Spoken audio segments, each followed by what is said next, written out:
روشنی میں چلے، روشنی میں چلے۔ ناظرین، پروگرام کلام کی روشنی میں ایک مرتبہ پھر آپ سب کی خدمت میں حاضر ہیں۔ اسی کے ساتھ ہم اپنے گیسٹ اسپیکر ہمارے محترم جناب پادری عزیز انور کو سر ہم آپ کو ویلکم کرتے ہیں، اور نہایت ہم آپ کے ممنون ہیں، اور ہم خدا کے بھی شکر گزار ہیں کہ اس نے یہ ممکن کیا کہ ہم اس کتاب کی گفتگو کو جاری رکھ سکیں۔ سر، آج کا جو میرا پہلا سوال آپ سے یہ ہوگا کہ کچھ لوگ جو ہیں وہ الجھاؤ کا شکار ہو جاتے ہیں جب انہیں اس بات کا سامنا کرنا پڑتا ہے کہ ایک متلاشی حق کی زندگی میں ایسا وقت بھی آ سکتا ہے جب خدا جو ہے وہ اس کی زندگی سے بالکل اوجھل ہو جائے۔ ایسی سزا یا ایسی جفا کیوں؟ بہت شکریہ بیٹا ماریا، آپ نے دوبارہ اس پروگرام کا آغاز کیا جی، اور اس کتاب کے بارے جس طرح سے آپ تحقیق اور تفتیش کر رہے ہیں، میں اسے بہت خوش ہوں، اور میرا دل کرتا ہے کہ لوگ واقعتاً اس کو جانیں۔ بالکل۔ رہی بات کسی متلاشی حق کے لیے، تو اگر وہ متلاشی حق ہے تو پھر اس کی زندگی، میں نے شروع میں آپ کو بتایا تھا کہ جو حق کے متلاشی ہوتے ہیں ان کی زندگی کی جو سٹرگل ہے، جو جدوجہد ہے، جی، وہ نہ تو کبھی رکی ہے نہ کبھی تھمی ہے۔ بالکل۔ اس کی وجہ یہ ہے کہ فطرتاً انسان بہتر سے بہترین کی تلاش میں رہتا ہے۔ جی، جب وہ بہتر سے بہترین کی تلاش میں رہتا ہے اور وہ حق کا متلاشی ہے یا اس کی جستجو کرتا ہے، اسے ڈھونڈتا ہے، تو پھر اس کے لیے بے حد مشکل ہے جی، کہ وہ آسان زندگی بسر کرے۔ صحیح۔ اس کی وجہ کہ جب وہ حق کا متلاشی ہے، حق کو جاننا چاہتا ہے، جب وہ الہام کو جاننا چاہتا ہے، جب وہ الہام کے سورس کو، خدا کی ذات الہی سے واقفیت حاصل کرنا چاہتا ہے، تو پھر اس کے لیے ضروری ہو جاتا ہے کہ وہ اس دنیا کے جو معاملات ہیں جی، ان سے مبرہ ہو جائے، یا بیانڈ دا لیمیٹیشنز وہ جا کے اپنی سوچ کو اس حد تک وسعت دے دے کہ خدا اس کے ساتھ بات کر سکے۔ اس کی وجہ یہ ہے کہ اگر آپ حق کے متلاشی ہیں جی، تو پھر یہ دنیا آپ کی رہنے کی جگہ نہیں ہے۔ ہاں جی، کسی شاعر نے کہا ہے کہ میں تیرے عشق میں دیوانہ بنا، جی، میں تیرے عشق میں دیوانہ بنا، اب مجھے ہوش کی دنیا میں تماشا نہ بنا۔ اور یہ سچ ہے کہ جو خدا اور دنیا دونوں کو ساتھ لے کر چلتے ہیں وہ نہ دیوانے بن سکتے ہیں نہ تماشا بن سکتے ہیں۔ ہاں، ویسے بدی کے لحاظ سے تماشا بن سکتے ہیں، لیکن خدا کی نظر میں وہ، اگر وہ خدا کے متلاشی ہیں تو خدا تو وہاں لکھا ہے، پاک کلام میں لکھا ہے، جب تک وہ مل سکتا ہے اس کی تلاش کرو، اس کے طالب رہو۔ اور وہ خود کہتا ہے یرمیہ 33ویں باب کی 3 آیت میں کہ مجھے پکار اور میں تجھے جواب دوں گا، اور بڑی بڑی اور گہری باتیں جو تو نہیں جانتا تجھ پر ظاہر کروں گا۔ تو وہ تو خود انسان سے کہتا ہے مانگو تو دیا جائے گا۔ اب افسوس یہ ہے کہ ہم دال روٹی سے آگے مانگتے ہی کچھ نہیں ہیں، جی، یہ ہماری سوچ یہاں تک جی، ہے۔ لیکن جو متلاشی حق ہے اس کی یہ سوچ نہیں، یہ دنیا اس کی سوچ نہیں۔ جی، وہ اگر یہ سمجھتا ہے کہ اس کا حق جو ہے یا خدا جو ہے یا الہام جو ہے وہ اس سے ناراض ہو گیا ہے، تو یہ اس کی سوچ ہے، اس کی سوچ نہیں ہے۔ ہم نے سیکھا تھا کہ غزل الغزلات میں مسیح یسوع جو ہے وہ سلامتی کا شہزادہ ہے، شولمیت جو ہے وہ سلامتی کی شہزادی ہے، یروشلم جو ہے وہ سلامتی کا شہر ہے۔ اب سلامتی کے شہر میں سلامتی کا شہزادہ سلامتی کی شہزادی سے گفتگو کرتا ہے، تو جب گفتگو کرتا ہے تو پھر ان کی گفتگو میں دنیا حائل نہیں ہو سکتی، دنیا ان کو گفتگو کرنے سے روک نہیں سکتی، جیسا کہ پاک کلام میں بھی لکھا ہے کہ بعض لوگ سمجھتے ہیں، ایسا نہیں ہے۔ وہ تو کہتا ہے میں نے تیری صورت اپنی ہتھیلی پر کھود رکھی ہے۔ وہ تو کہتا ہے کہ میں نے اپنی محبوبہ کے لیے، وہ کہتا ہے میں نے جو تجھے چھوتا ہے وہ میری آنکھ کی پتلی کو چھوتا ہے۔ وہ کہتا ہے کہ خدا کا ہاتھ چھوٹا نہیں جو بچا نہ سکے، یسایہ 59واں باب پہلی آیت۔ خدا کا کان بھاری نہیں جو سن نہ سکے۔ ہاں، وہ وجہ بتاتا ہے۔ وہ جو متلاشیان حق ہیں، اگر وہ یہ سمجھتے ہیں کہ ان کی زندگی میں تعطل آ گیا ہے یا خدا ان سے روپوش ہو گیا ہے، تو ایسا نہیں ہے۔ وہاں لکھا ہے تمہاری بد کرداری نے تمہارے اور تمہارے خدا کے درمیان ایسا لگتا ہے کہ دیوار کھڑی کر دی ہے، اور تمہیں لگتا ہے کہ خدا تم سے روپوش ہو گیا ہے۔ اب جس نے ہتھیلی پر صورت کھود رکھی ہے، جو کہتا ہے جو تجھے چھوتا ہے میری آنکھ کی پتلی کو چھوتا ہے، وہ کیسے آنکھ سے دل سے کیسے اوجھل ہو ہی نہیں سکتا۔ یہ انسان کا اپنا احساس ہے، بیسیکلی یہ انسان کی اپنی کم مائگی ہے، صحیح، یہ اس کی اپنی ذات کی کم مائگی ہے، بے ثباتی ہے۔ جب وہ کسی بات کو سمجھ نہیں پاتا تو وہ سمجھتا ہے کہ شاید میرے لیے خدا نے دروازے بند کر دیے۔ ایسا نہیں ہے، صحیح، خدا ہر وقت موجود ہے، اور اس کے بارے میں ہم جانتے ہیں، ایمان رکھتے ہیں۔ وہ قادر مطلق ہے، وہ ہمہ جا ہے، اور ہر ایک چیز کو جانتا ہے۔ وہ اومنی پریزنٹ ہے، اور اگر پریزنٹ ہے تو پھر ہر چیز سے وہ واقف ہے۔ کوئی جگہ ایسی نہیں جہاں وہ نہیں، اور اگر وہ ہر جگہ موجود ہے تو پھر میرے اور آپ کے اور دنیا کے اور متلاشیان حق کے ارادوں اور نیتوں اور نیت کی نیت کو بھی جانتا ہے۔ بالکل، thank you sir, thank you so much. اسی کے ساتھ ایک اور کوشچن کہ کیا یہ ممکن ہے کہ خدا کے کلام کے پہرہ دار جو حفاظت پر مامور ہوں وہ بربادی کے ذمہ دار بھی ہوں؟ یہ کیسے ممکن ہے؟ آپ نے بڑی ایک ٹیکنیکل سی بات کی ہے، کیونکہ یہاں جو لفظ استعمال کیا گیا ہے وہ پہرے دار ہی ہے۔ جی، اب پہرے دار ہے اور بربادی کا سبب ہے، یہ دو متضاد باتیں ہیں۔ بالکل، یہ بالکل دو متضاد باتیں ہیں جی، جو یہاں شولمیت یا محبوبہ بیان کرتی ہے کہ انہوں نے میری چادر چھین لی۔ اس میں کوئی شک نہیں ہے۔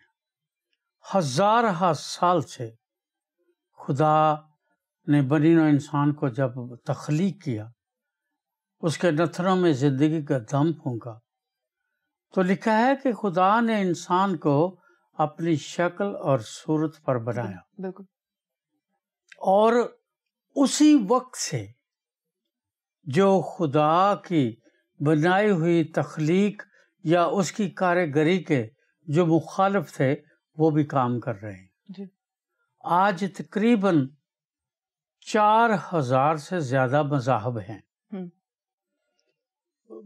43,000 سے یعنی 4300 سے زیادہ ڈینامینیشنز، مشنیں، پیرا چرچ آرگنائزیشن صرف کرسچینٹی کی خدمت کرنے کا دعویٰ کر رہی ہے۔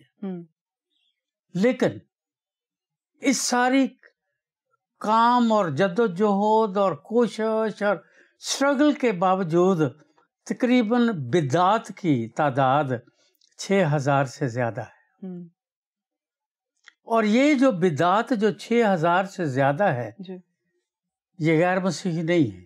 صحیح، ان میں 95% مسیحی ہیں، 5% وہ لوگ ہیں جو مسیحی نہیں ہیں، لیکن چونکہ وہ مسیحی نہیں ہیں اس لیے ان کے اندر کا چراغ روشن نہیں ہے۔ تو خدا کے کلام میں لکھا ہے کہ خدا کا روح سے بات کرتا ہے، بالکل، اور ان کے پاس وہ انڈرسٹینڈیبلٹی کی روح نہیں ہے، اس لیے وہ کہتے ہیں جی یہ کتاب ایسے ہے، یہ الفاظ ایسے ہیں، یہ معاشرے کو خراب کرتی ہے۔ لیکن 95% تو مسیحی ہیں۔ کسی نہ کسی لحاظ سے، وہ تو اپنے آپ کو مسیحی کہتے ہیں نا جی وہ پہرے دار ہیں. صحیح. اس لیے تیموتھیوس کو خط لکھتے وقت پولس اسے کہتا ہے کہ اپنی اور اپنی تعلیم کی خبرداری کر. پہلا تیموتھیوس 4 باب 16 آیت کہ اپنی اور اپنی تعلیم کی خبرداری کر، یعنی بی واچ فل. اب جو واچ فل ہے وہ واچ مین ہے، جی یہی پہرے دار ہے. جی یہ کلیسیا کے لوگ ہیں، یہ غیر نہیں ہے. جی جی یہ کلیسیا کے لوگ ہیں جو کلیسیا کی پہرے داری پر مقرر کیے گئے ہیں. لیکن ایک اور سوال یہاں بیٹا پیدا ہوتا ہے، ہاں جی وہ جو چوکیدار ہیں وہ کس نے مقرر کیے ہیں؟ سیلف سٹائلڈ چوکیدار ہیں، جی جی اپنی روزی روٹی کے لیے چوکیدار بن گئے ہیں، جی یا ان کو واقعتاً کسی قدرت نے، کسی ادارے نے، کسی اپنا شخص نے چنا ہے. لیکن جن کو خدا نے چنا ہے ان کے لیے بھی یوحنا کی انجیل کو اگر آپ پڑھیں گے تو وہاں لکھا ہے تم نے مجھے نہیں چنا، میں نے تمہیں چنا. بالکل. اور پھر اسی آیت میں 16ویں آیت میں لکھا ہے میں نے تمہیں چنا، اور آگے لکھا ہے میں نے تمہیں مقرر کیا. اور وہاں جو انگلش کا لفظ ہے وہ ہے اینڈ آئی ordained you، یعنی میں نے تمہیں ordained کیا، مسح کیا. اور آگے لکھا ہے تمہیں چنا، مقرر کیا تاکہ تم پھل لاؤ.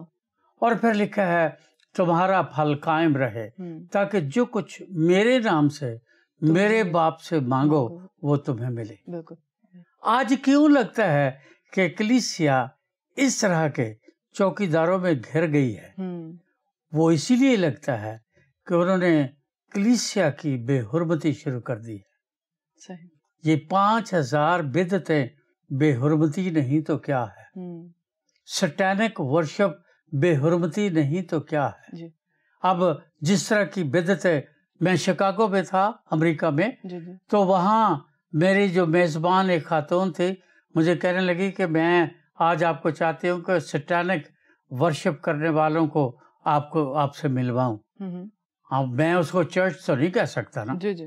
وہاں گئے، یہ چرچ ہے یا کہہ لیں ان کی عبادت گاہ ہے. جی. چرچ خدا معاف کرے وہ چرچ نہیں ہے، عبادت گاہ ہے. اس کے ارد گرد پارلرز بنے ہوئے ہیں. وہ گھر سے جاتے ہیں، ان پارلرز میں وہ اپنے کپڑے اتارتے ہیں اور پھر چرچ کے اندر اس عبادت گاہ کے اندر جا کر وہ شیطان کی شکر گزاری کرتے ہیں، ابلیس کے گیت گاتے ہیں.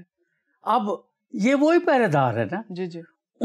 جس وقت میں 87 میں وہاں تھا تو وہ جو شخص ان کا پادری تھا یا ان کا لیڈر تھا یا ان کا رہنما تھا، وہ شخص تھا جو افغانستان میں 26 سال تک انجیل کی منادی کرتا رہا، اور اب وہ سٹینک ورشپ میں آ کر وہاں ان کا لیڈر ہے.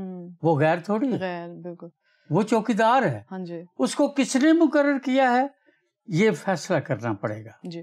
اگر تو وہ پاک روح نے مقرر کیا ہے تو پھر اس پر لازم ہے کہ سب سے پہلے وہ اپنی چوکیداری کرے. جی.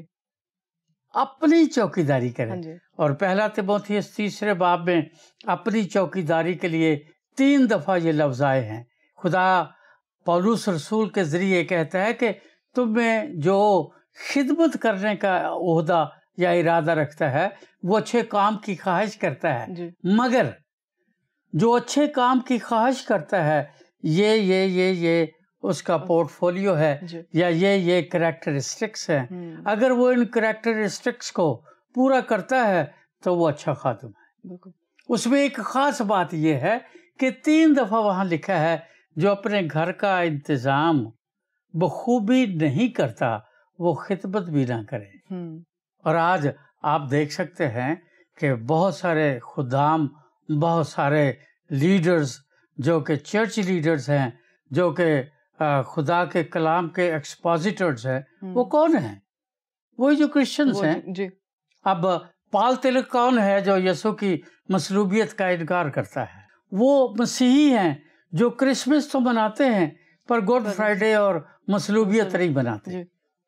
وہ مسیحی ہیں جو یہی کہتے ہیں کہ جی خدا باپ، خدا بیٹا، خدا پاک روح یا خدائے ثالوث کچھ بھی نہیں ہے، وہ صرف ایک ہی ہے۔ وہ کہتے ہیں جی خدائے ثالوث یا وہ ہم جو لفظ وہاں استعمال کیا گیا ہے جگہ جگہ بائبل مقدس میں، وہ تو عزت اور احترام کے لیے ہے۔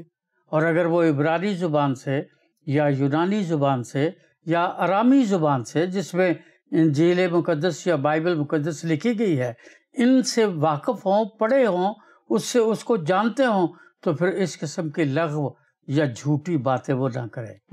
یہ وہی پہرے دار ہے جن کو مقرر کیا گیا تھا، جن کو یسایہ میں کہتا ہے کہ تم وہ چرواہے ہو جو موٹی موٹی بھیڑوں کا گوشت کھاتے ہو، ان کی اون کھاتے ہو اور ان کو چراتے نہیں ہو۔ تم وہ لوگ ہو جو بھیڑیے کو آتا دیکھ کر چھپ جاتے ہو۔ اور ہو رہا ہے آج بے شمار چیزیں ہیں جن کے پیچھے لوگ چھپے ہیں۔ کوئی پیسے بنا رہا ہے، کوئی یسوع جب جلال ظاہر ہوا یعقوب اور پطرس اور یوحنا پر، تو انہوں نے جب یسوع کو اس نورانی شکل میں دیکھا تو انہوں نے کہا کہ خداوند اگر تو چاہے تو ہم 3 یہاں ڈیرے بنائیں۔ یسوع نے کہا نہیں، ڈیرے نہیں بنانے کی ضرورت نہیں، تم جاؤ اور دنیا کو شاگرد بناؤ، ڈیرے بنانے چھوڑ دو۔ اب دیکھو کتنے ڈیرے ہیں۔ یہ وہی چوکیدار ہے جو ڈیرے بنا کے بیٹھے ہوئے ہیں یا ڈیرے بنتے جا رہے ہیں، اور کیا ہو رہا ہے ان کے ذریعے، وہ نتائج ہمارے سامنے ہیں۔ تو یہ وہ چوکیدار ہیں جنہوں نے چرچ کو، کلیسیا کو، دلہن کو، اس کے حسن کو گہنا دیا ہے، اس کو گمراہ کر دیا ہے، اور سچائی کی راہ سے اب یہ دلہن داغدار ہو گئی ہے۔ بالکل سر، ایک کوشچن میں آپ سے لاسٹ میں یہ کرنا چاہوں گی کہ حضرت داؤد کے چناؤ میں ہمیں کلام خدا یہ سکھاتا ہے کہ خدا ظاہر سے زیادہ باطن کی پاکیزگی کو فوقیت دیتا ہے، لیکن 10 آیت میں محبوب کو سرخ و سفید کیوں مخاطب کرتا ہے؟ ہمیں محبوب کی ذات میں کس چیز کی تلاش ہونی چاہیے؟ کیا عشق شرط کی بنیاد پر ہونا ٹھیک بات ہے؟ بہت شکریہ، بہت خوبصورت آپ نے سوال کیا۔ جو آخری بات آپ نے کی میں اس کا جواب پہلے دیتا ہوں۔ بالکل۔ محبت میں یا عشق میں شرط نہیں ہوتی، ٹھیک، پہلی بات تو یہ۔ دوسری وجہ، جب کوئی محب ہے اور وہ اپنے محبوب کا چناؤ کرتا ہے تو یہ چناؤ محبوب کے اپنے حسن یا خوبیوں یا صفات کی بنیاد پر نہیں ہے۔ محب جو ہے وہ ہمیشہ اپنے اس تصور کے مطابق، اس امیجینیشن کے مطابق جو اس کے دل میں ہے، جو اس کے جذبات میں ہے، جو اس کے معیار پر ہے، وہ اس کے مطابق محبوب کو چنتا ہے۔ صحیح۔ اب جب اس نے سیموئیل نبی سے یہ کہا کہ مجھے ایک شخص مل گیا جو میرے دل کے موافق ہے، اس نے یہ نہیں کہا جو میرے دماغ کے موافق ہے، کیونکہ دماغ تصور کرتا ہے، تخیل کرتا ہے، امیجینیشن کرتا ہے، دل جذبات رکھتا ہے۔ صحیح۔ اور جہاں جذبات ہوتے ہیں وہاں عقل کام نہیں کرتی۔ عقل کا جذبات کے ساتھ کوئی تعلق نہیں ہے۔ صحیح۔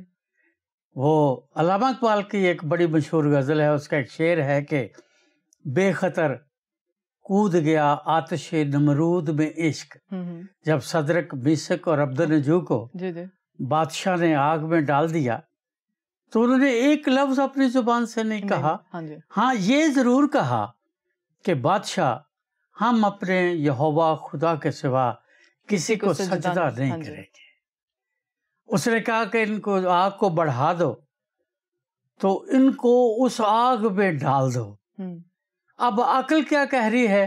آگ بڑھا دو، یہ جل جائیں، یہ راکھ ہو جائیں، یہ خاک ہو جائیں، یہ انکار کریں یا اقرار کریں، ہم یہ بات برداشت نہیں کر سکتے، ہم بادشاہ ہیں، ہم یہ ہیں، ہم وہ ہیں، یہ ہوتے کون ہیں ہمیں نہ کرنے والے۔ عشق کیا کہتا ہے؟ کوئی بات نہیں۔ اسی لیے علامہ اقبال کہتے ہیں کہ بے خطر کود گیا آتش نمرود میں عشق، عقل ہے محو تماشا لبے بام ابھی، کیونکہ اس نے کہا میرے دل کے، یہ میرے جذبات کے عین مطابق ہے داؤد، یہ میری محبت کی جو گرم جوشی ہے، جو اس کا اس کی جو محبت ہے، جو پیار ہے، یہ اس پر پورا اترتا ہے، عقل پر نہیں. جی. جب عقل کی بات آئے گی تو پھر تو وہ گنہگار انسان ہے. ہاں جی. اس کے تخم میں بھی گناہ موجود ہے. وہ بھی ماں کے پیٹ سے گناہ کے ساتھ اس دنیا میں پیدا ہوا ہے، جس کو وہ بعد میں 51 زبور میں گاتا بھی ہے کہ میں نے ویچے گناہ دے جب میں میری بھائی. تو یہ عقل کی بات نہیں ہے، یہ جذبات کی بات ہے. اب جب جذبات کی بات آئے گی تو پھر وہاں چناؤ جو ہے وہ محب کا ہے، محبوب کا نہیں ہے. اب یسوع نے بھی یہی کہا یوحنا کے انجیل میں کہ تم نے مجھے نہیں چنا بلکہ میں نے تمہیں چنا. تم میرے محبوب ہو، جی. محب نہیں ہو. جی. میں محب ہوں. آپ سمجھتے ہیں لڑکیاں بازار جاتے ہیں، جو چننے کی فلسفی ہے یا چناؤ کی فلسفی ہے آپ کو وہاں بالکل واضح نظر آتی ہے. فرض کیا کسی لڑکی نے ایک گاز کپڑا خریدنا ہے. جی. اس کو ایک گاز کپڑا چاہیے. اب سٹف کیسا ہونا چاہیے وہ اس کے یہاں ہے. جی. اس کا کلر کیسے ہونا چاہیے وہ اس کے یہاں ہے. اس کے پیسے کتنے ہونے چاہیے وہ اس کے والٹ پہ ہیں. یہ ساری چیزیں وہ اپنے ذہن میں رکھے گی. رنگ کیسا ہے، سٹف کیسا ہے، میری ضرورت کیا ہے، میرے پیسے کیا ہے. اس کا مطلب جو پیس آپ پسند کر رہی ہیں that is up to the mind of purchaser. جی. جو خرید رہا ہے. جی.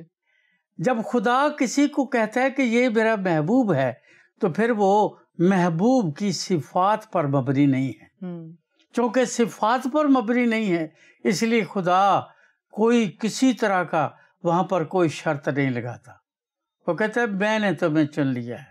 وہ ہوسی میں کہتا ہے میں تجھے کیسے چھوڑ دوں، 11ویں باب میں میں تجھے کیسے چھوڑ دوں، میں نے تیرا فدیہ دیا ہے، میں نے تیرے لیے قربانی دی ہے، تو اس لیے میں تو تجھے نہیں چھوڑ سکتا. ہاں تو میرا محبوب ہے اور میں تیرا محب ہوں. اب تو جیسا بھی ہے تو میرا ہے اور میں تیرا. پھر آپ نے یہاں جو بات کہی کہ وہ کہتا ہے کہ جو تو ہم کو اس طرح قسم دیتی ہے، یہ اس کی سہیلیاں بات کر رہی ہیں. اس کو کہتے ہیں کہ تیرے محبوب کو کسی پر کیا فضیلت ہے، کیا فوقیت ہے. اور فضیلت اور فوقیت دونوں لفظ جو ہیں یہ فارسی، اردو اور عربی کے ہیں. صحیح. مطلب برتری کیا ہے، اور برتری میں وہ کہتے ہیں کہ وہ سرخ اور سفید ہے. سرخ رنگ جو ہے وہ رائل ہونے کو پیش کرتا ہے. صحیح. یہ رائل کلر ہے. آپ کسی بھی رنگوں کے بارے میں کسی شخص سے پوچھیں، سرخ رنگ جو ہے وہ رائل کلر کو پیش کرتا ہے. سفید رنگ جو ہے وہ پاکیزگی کو پیش کرتا ہے.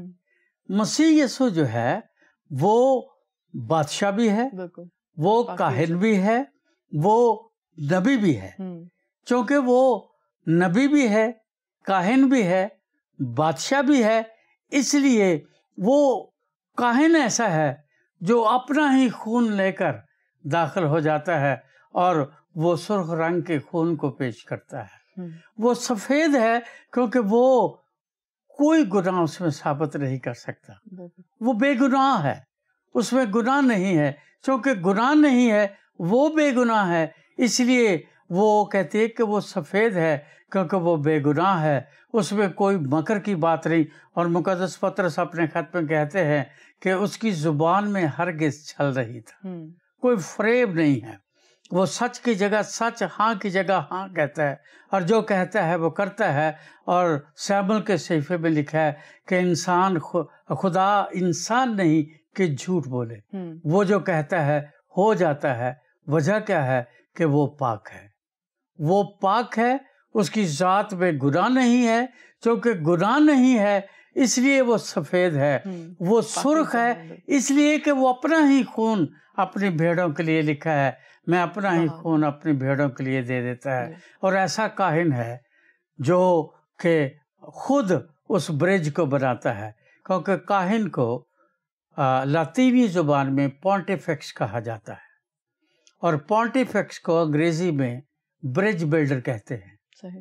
تو برج بلڈر ہو ہی نہیں سکتا جب تک وہ جس جگہ پل بنانا چاہتا ہے اس کی دونوں سائیڈ کی جو سوائل ہے اگر اس کے پاس اس کا لیبارٹری ٹیسٹ یا لیبارٹری ایگزامینیشن نہ ہو، کیونکہ اگر دونوں سائیڈ کی زمین سے وہ واقف ہے تو پھر تو پل بنے گا نا. اگر ادھر زمین سخت ہے اور ادھر زمین سخت نہیں ہے، ریتلی ہے، تو پھر تو وہاں پل نہیں بن سکتا. مسیح یسوع وہ کاہن ہے، وہ برج بلڈر ہے جو خدا بھی ہے اور انسان بھی ہے. اور چونکہ وہ خدا بھی ہے اس لیے وہ الہی صفات بھی رکھتا ہے. وہ خدا ہے اور وہ انسان بھی ہے، اور اس کے بارے میں لکھا ہے لوکا کے انجیل کے 2 باب میں، اور وہ لڑکا بڑھتا اور قوت پاتا اور انسان اور خدا کی مقبولیت میں 2 باب 59 آیت میں بڑھتا اور ترقی کرتا چلا گیا. وہ انسان ہے، وہ خدا ہے، دونوں سائیڈ کی سوائل سے واقف ہے. انسان ہونے کے ناطے، خدا ہونے کے ناطے، دونوں صفات سے وہ خود اس سے بنا ہوا ہے. چونکہ وہ انسان ہے اس لیے وہ اپنا ہی خون، کیونکہ گناہ گار کا خون بے گناہ ہی اس کو معاف کر سکتا ہے، گنہ گار کو گنہ گار کا خون معاف نہیں کر سکتا. اب بیل اور بکرے اور بھیڑے، انسان جو اشرف المخلوقات ہے، جو خدا کی صورت پر ہے، جو خدا کی شبیہ پر ہے، جس کے نتنوں میں خدا کا دم ہے، جس کے اندر خدا کا چراغ ہے، جو خدا کا کلام ہے، اس کے لیے ایک بیل قربان کر کے تو کیا اس کی قیمت چکائی جا سکتی ہے؟ یہ پاسبل نہیں ہے. ادنا اعلیٰ کا لیے قربانی نہیں دے سکتا، ہاں اعلیٰ ادنا کے لیے قربانی دے سکتا ہے. اس لیے ضروری ہے کہ وہ سرخ و سفید ہو. یہ اس کی سب سے بڑی خوبی ہے کہ وہ کاہن بھی ہے اور برج بلڈر ہے، انسان بھی ہے اور خدا بھی ہے. وہ بادشاہ بھی ہے کیونکہ وہ تخت رشی ہے، اور خدا اور انسان اور دنیا اس کو بادشاہ مانتے ہیں. کائنات اس کے کلمے سے بنی ہے، اس کے منہ کے کلام سے بنی ہے.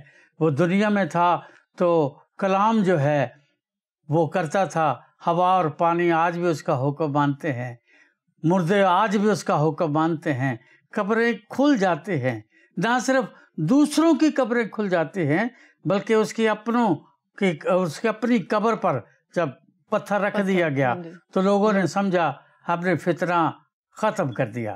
لیکن لکھا ہے جب وہ خواتین وہاں پہنچی تو پتھر لڑکا ہوا تھا اور قبر خالی تھی، اور وہ قبر آج بھی خالی ہے. بالکل آج بھی خالی ہے.